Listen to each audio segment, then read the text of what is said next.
Good morning, class. Today we are talking about span of control, coordination and integration. Span of control क्या होता है, coordination क्या होता है और इंटीग्रेशन क्या होता है, और एक मैनेजमेंट को इफ़ेक्टिव बनाने के लिए ये तीनों चीज़ें क्यों ज़रूरी हैं। और मैनेजर्स जो होते हैं वो एक ऑर्गेनाइजेशन के अंदर किस तरीके से चीज़ें ऑर्गेनाइज़ करते हैं, उनको अलाइन करते हैं, कोऑर्डिनेट करते हैं आपस में, ठीक है ना। और अलग अपनी टीम को जो है वो इंटीग्रेट करके रखते हैं, जिससे कि उनकी जो परफॉर्मेंस है वो ज़्यादा हाई हो सके और ऑर्गेनाइजेशन जो है वो ईज़िली ग्रोथ कर सके। चलिए बात करते हैं पहले स्पैन ऑफ कंट्रोल की, कि स्पैन ऑफ कंट्रोल क्या होता है। Span of control refers to the number of direct subordinates a manager oversees. This seemingly simple metric has profound implications for how organizations function, communicate and perform. Basically span of control का मतलब होता है कि एक बंदे के अंदर, एक मैनेजर के अंदर कितने सबऑर्डिनेट्स या कितने लोग काम कर रहे हैं। यानी कि एक मैनेजर जो है वो कितने लोगों को कंट्रोल कर सकता है at a time. For example आप कॉलेज की बात करें तो एक कॉलेज है या स्कूल है, तो एक क्लास में एक क्लास टीचर होता है, तो उस क्लास में 60 बच्चे होते हैं। तो एट अ टाइम जो एक क्लास टीचर है वो एक क्लास के अंदर 60 बच्चों को कंट्रोल कर सकता है। अब जैसे आप एग्ज़ाम देने जाते हो कहीं भी, कोई से भी कॉलेज में आपका सेंटर पड़ता है या आप सेम कॉलेज में एग्ज़ाम देते हो, तो एक क्लास में मैक्सिमम 25 या 30 बच्चे बिठाते हैं वो, ठीक है। तो वो उस एग्ज़ामिनर का जो उस क्लास में है, उस एग्ज़ामिनर का जो स्पैन ऑफ कंट्रोल है वो कितना है, वो उन 30 बच्चों का है। तो वो उन 30 बच्चों को हैंडल कर सकता है। मैं आपको कॉलेजेस या स्कूल का एग्ज़ाम्पल इसलिए देता हूँ क्योंकि आप लोग स्टूडेंट हो और मोस्ट ऑफ़ द स्टूडेंट कोई कंपनी में जॉब या कहीं कुछ करते तो है नहीं। तो वो कॉलेज या स्कूल जाते हैं, तो मैक्सिमम टाइम या तो उनका उनके घर पे स्पेंड होता है या फिर स्कूल या कॉलेजेस में। तो इससे क्या होगा, आपको मैं अगर स्कूल कॉलेज का एग्जांपल देकर समझाऊंगा तो इससे आपको जो अंडरस्टैंडिंग है ना, आपकी जो रियल लाइफ एग्जांपल है ये आपके लिए, तो आप इजीली अंडरस्टैंड कर पाओगे, रियल लाइफ सिचुएशन से रिलेट कर पाओगे कि हाँ, इससे क्या होगा, आपकी जो लर्निंग है, एक जो एबिलिटी है अडेप्ट करने की, कोई भी क्वेश्चन, कोई भी टॉपिक है वो ईजी हो जाएगी। और ये एग्जाम्पल आप एग्ज़ाम में भी यूज़ कर सकते हो आप। तो स्पैन ऑफ कंट्रोल का मतलब होता है कि किसी एक व्यक्ति या एक मैनेजर के अंडर में कितने लोग काम कर रहे हैं, कितने लोग उसके अंडर में काम कर रहे हैं, कितने लोगों को वो एट अ टाइम कंट्रोल कर रहा है ना। ये होता है स्पैन ऑफ कंट्रोल। अब इसमें टू टाइप्स आते हैं स्पैन ऑफ कंट्रोल में, narrow versus wide span of control. जहाँ पर भी 10 या 10 से कम लोग किसी एक व्यक्ति के अंडर काम करते हैं या उसके सुपरविजन में काम करते हैं, है ना। एक बंदा 10 या 10 से कम लोगों को कंट्रोल करता है, तो उसे बोला जाता है नैरो स्पैन। इसका बेस्ट एग्जांपल है जैसे सर्जन होता है ना, एक्सपीरियंस सर्जन, उसके अंदर जो एक स्पेशलाइज सर्जिकल टीम होती है, उसमें 5 या 6 प्रोफेशनल्स होते हैं जो हैंडल करते हैं बाकी के कामों को।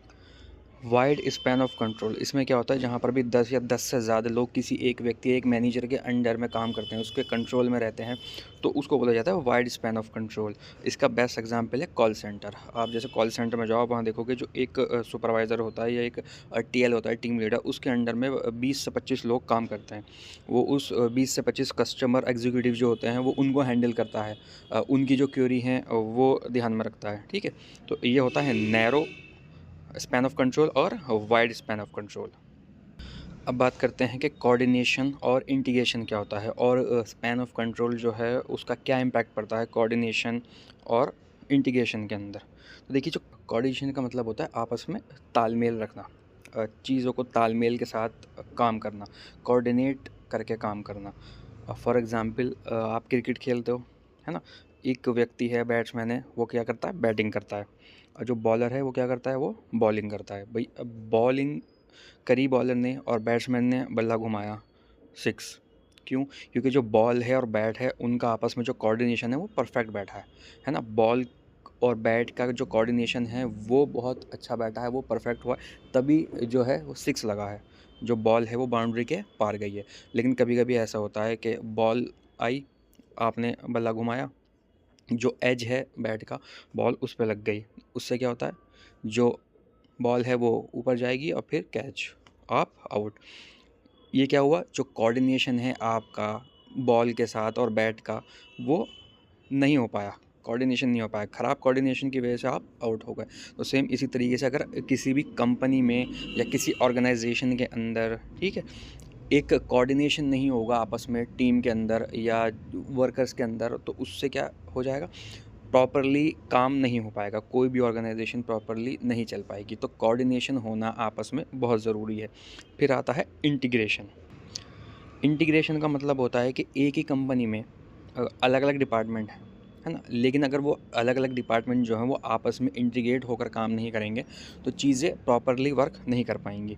फॉर एग्ज़ाम्पल, कस्टमर ने प्रोडक्ट में कुछ डिफेक्ट देखा, उसने फीडबैक दिया मार्केटिंग टीम को कि ऐसा ऐसा ही है। अब मार्केटिंग जो टीम है वो किसको बताएगी, वो बताएगी जो हमारी प्रोडक्शन टीम है कि आपने जिस प्रोडक्ट है उसकी क्वालिटी में दिक्कत आ रही है, उसकी क्वालिटी में इशू आ रहा है, कस्टमर को उससे इशू आ रहा है। तो मार्केटिंग टीम प्रोडक्शन टीम को बताएगी कि आपकी क्वालिटी में इशू है, तो प्रोडक्शन टीम उसको बताएगी कि ऐसे ऐसे इस चीज़ में ये चीज़ प्रॉपर होगी, वो प्रॉपर होगी। तो ये अगर आपस में तालमेल, ये इंटीग्रेट करके काम करेंगे तभी चीज़ें प्रॉपरली हो पाएंगी। लेकिन अगर वो अपनी अपनी चलाएं नहीं कि हमारा डिपार्टमेंट अलग है, तुम कौन होते हो मैं बताने वाले, या मार्केटिंग वाले अपनी तरीके से चीज़ करेंगे, तो चीज़ें गड़बड़ हो जाएंगी, चीज़ नहीं हो पाएगी, ठीक है ना।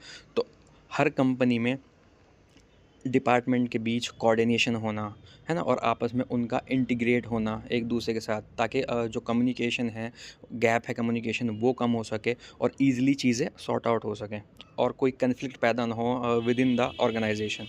बात करते हैं नैरो स्पैन। देखो, नैरो स्पैन ऑफ कंट्रोल में क्या होता है, एक मैनेजर होता है, उसके अंदर 3 से 4 लोग काम कर रहे हैं, उसके सबऑर्डिनेट्स। अब उन सबऑर्डिनेट्स के अंदर भी 4-4 लोगों की टीम है ना। तो जो नैरो स्पैन ऑफ कंट्रोल होता है उसमें जो एक हायरार्की लेवल होती है ना, वो ज़्यादा होती है। भाई एक मैनेजर, उसके अंदर और सुपरवाइज़र, फिर उसके अंदर उनके अंडर में 2-3 और सुपरवाइज़र, फिर उनके अंदर में 2-3 और एम्प्लॉयज़, फिर उनके अंडर में 5-5 या 6-6 वर्कर। तो एक जो हायरार्की लेवल होता है वहाँ पर नैरो स्पैन में ज़्यादा होता है। वाइड स्पैन में क्या होता है, वाइड स्पैन ऑफ कंट्रोल में जो एक हायरार्की लेवल है वो कम होता है। भाई एक सीईओ या एक चेयरमैन हो गया, उसके अंडर में उन्होंने 6 मैनेजर रख लिए, 6 मैनेजर काम कर रहे हैं और उसके अंडर, उनके अंडर में जो बाकी टीम है, जो एम्प्लॉयज़ हैं वो काम करते हैं, ठीक है। तो उसमें जो हायरार्की लेवल होती है वो कम होती है, नैरो स्पैन में ज़्यादा होती है। तो नैरो स्पैन जब हायरार्की लेवल ज़्यादा है तो उसमें क्या होता है, एक बंदे के अंदर कम कम लोग हैं, भाई 5, एक ही टीम में 5 लोग, 6 लोग। तो उससे क्या होता है, जो एक कोऑर्डिनेशन होता है वो ईज़ी हो जाता है। भाई फॉर एग्ज़ाम्पल, मैं अगर बैठ के 5 या 6 बच्चों को पढ़ाने लगूँ, क्योंकि मेरे अंडर 4 या 5 बच्चे आ रहे हैं मेरी क्लास में, तो मैं उनको ज़्यादा ईज़ी पढ़ा पाऊँगा, ठीक है। बट अगर मेरी क्लास में 50 से 60 बच्चे बैठे हुए हैं तो उनको भी मैं पढ़ा दूँगा, बट थोड़ा-सा प्रॉब्लम आएगी, क्योंकि हो सकता है क्लास में शोर ज़्यादा हो या पीछे तक मेरी आवाज़ ना जाए, बहुत सारे इश्यू हो सकते हैं। जो एक कोऑर्डिनेशन है वो कम लोगों में या कम लोगों की टीम में ज़्यादा अच्छा बनता है। वाइड स्पैन के अंदर जो है वो जो डिसीजन मेकिंग होती है वो फास्ट होती है, स्पीड अप होती है। कैसे, जब एक ही व्यक्ति है उसके अंदर सारे लोग आ रहे हैं, 20 से 25 लोग उसके अंदर आ रहे हैं, ठीक है ना। तो वो क्या करते हैं, जो उनको पता है जो उनका हेड है, सुपीरियर है, वो एक ही व्यक्ति है, उसी से उसको ऑर्डर लेने हैं, उसी से उसकी जो अथॉरिटी है, पावर है, वो उन्हीं के पास है। तो उनसे वो पूछते हैं और वो उसको तुरंत काम कर देते हैं, डिसीज़न ले लेते हैं। तो वहाँ पे डिसीज़न मेकिंग जो है वो ईज़ी हो जाती है।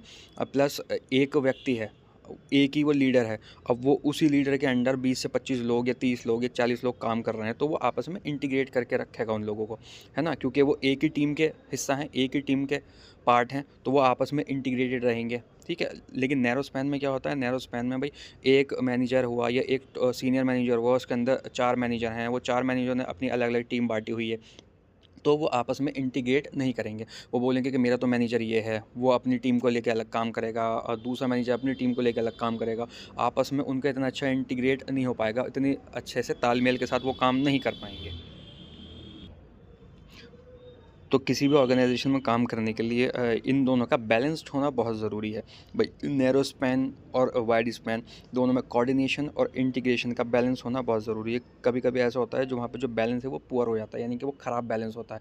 ना तो प्रॉपरली वो नैरो स्पैन है, ना ही प्रॉपरली वो वाइड स्पैन है। वो डिसाइड ही नहीं कर पा रहे हैं वो नैरो स्पैन का पार्ट है या वाइड स्पैन का पार्ट है। तो वहाँ पे क्या होता है, ऐसे में कम्युनिकेशन ब्रेकडाउन हो जाते हैं। प्रॉपर कम्युनिकेट नहीं कर पाते हैं, क्योंकि उन्हें यही नहीं पता है वो किस प्रोसेस में काम कर रहे हैं। मैनेजियल ओवरलोड, एक ही व्यक्ति के ऊपर सारा बर्डन आ जाता है और वो सारे डिसीजन लेगा, उसी के पास सारी अथॉरिटी है। तो उससे क्या होता है, ओवरलोड की वजह से उसकी जो मेंटल एबिलिटी है वो प्रॉपर नहीं रह पाती है, वो उल्टे सीधे डिसीजन ले सकता है ना। लैक ऑफ कम्युनिकेशन स्किल हो जाती है। और एक जो ऑर्गेनाइजेशन है, जब कोऑर्डिनेशन और इंटीग्रेशन आपस में नहीं होगा, जो एक ऑर्गेनाइजेशन है वो इफ़ेक्टिवली या एफिशिएंटली काम ही नहीं कर पाएगी।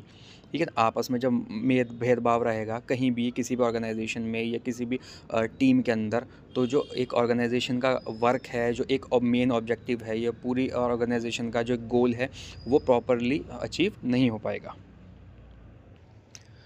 अब बात करते हैं balancing span of control, coordination and integration for success. किसी भी ऑर्गेनाइजेशन को सक्सेस होने के लिए जो स्पैन ऑफ कंट्रोल है उसको कितना बैलेंस रखना है, कोऑर्डिनेशन को कितना बैलेंस होना चाहिए, इंटीग्रेशन को कितना बैलेंस होना चाहिए, ताकि जो एक ऑर्गेनाइजेशन है, एक कंपनी है, वो सक्सेस कर सके। तो देखो, स्पैन ऑफ कंट्रोल के अंदर तो कोई ऐसा यूनिवर्सल फार्मूला नहीं है कि स्पैन ऑफ कंट्रोल के अंदर हम आपको ये बता दें कि इतने नंबर ऑफ़ एम्प्लॉयज़ या इतने नंबर ऑफ़ सबऑर्डिनेट्स होने चाहिए आपकी टीम में, तो ही सक्सेस रेशियो, सक्सेस रेट ज़्यादा होगा, है ना। तो वो डिपेंड करता है, स्पैन ऑफ कंट्रोल जो है वो टास्क की कॉम्प्लेक्सिटी पे, कि किस तरीके का टास्क है भाई। ज़्यादा लंबा चलने वाला टास्क है, इसमें कितने लोग लग सकते हैं, और मैनेजर जो है उसकी कैपेसिटी क्या है, उसकी कैपेबिलिटी क्या है, वो कितना टैलेंटेड है, किस तरीके उसके अंदर लीडरशिप क्वालिटी है या नहीं, है ना। ऑर्गेनाइजेशनल कल्चर क्या है ना। तो ऐसा कुछ फ़िक्स नंबर नहीं है जिसको हम बताते हैं कि ये एक बैलेंस है स्पैन ऑफ कंट्रोल, कि भाई ना तो 10 से कम भी ना हो और 20 से ज़्यादा ना हो, इसके बीच में एक 15 नंबर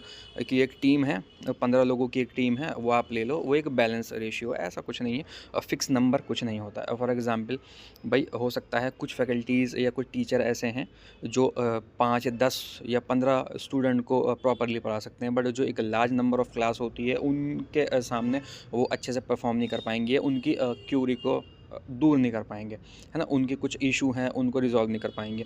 कुछ फैकल्टीज़ ऐसे होते हैं, उनके सामने 10 बच्चे आ जाएं, या 10 स्टूडेंट हों, 50 हों या 100 हों, वो उनको उसी फ्लो में, उसी कैपेबिलिटी के साथ, उसी नॉलेज के साथ, उसी क्वालिटी ऑफ एजुकेशन के साथ उनको पढ़ाते हैं, उनको सिखा। कोऑर्डिनेशन के अंदर क्या होता है, कोऑर्डिनेशन जो है वो बैलेंस मांगता है, ठीक है ना। प्रॉपर कोऑर्डिनेशन होने के लिए भी एक फ़िक्स नंबर, ये एक चीज़ होनी चाहिए कि हाँ भाई, इतने लोगों की टीम है तो वो ज़्यादा अच्छे से कोऑर्डिनेट कर पाएगी।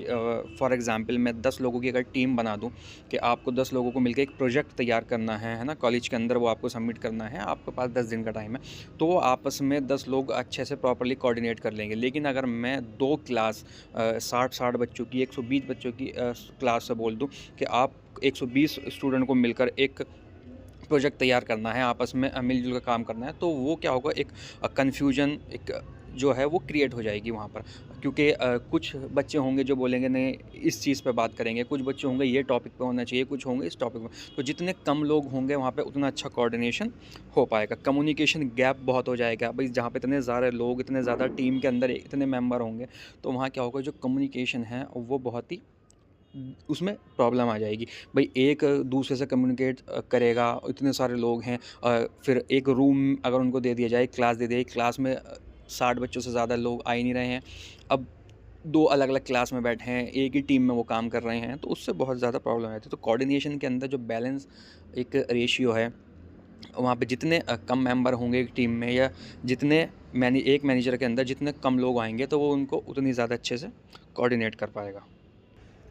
अब देखिए, स्पैन ऑफ कंट्रोल के अंदर, चाहे वो नैरो हो, चाहे वो वाइड हो, उसमें कोई फ़िक्स नंबर तो है नहीं कि भाई इतने होने चाहिए या इतने मैनेजर के अंदर इतने लोग होने चाहिए।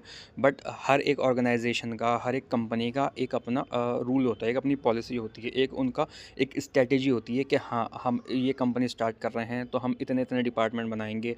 इस चीज़ का अलग डिपार्टमेंट, उस चीज़ का अलग डिपार्टमेंट, है ना। एक डिपार्टमेंट में हमने एक मैनेजर रख दिया, एचआर मैनेजर, उसके अंडर 4 लोग काम करेंगे।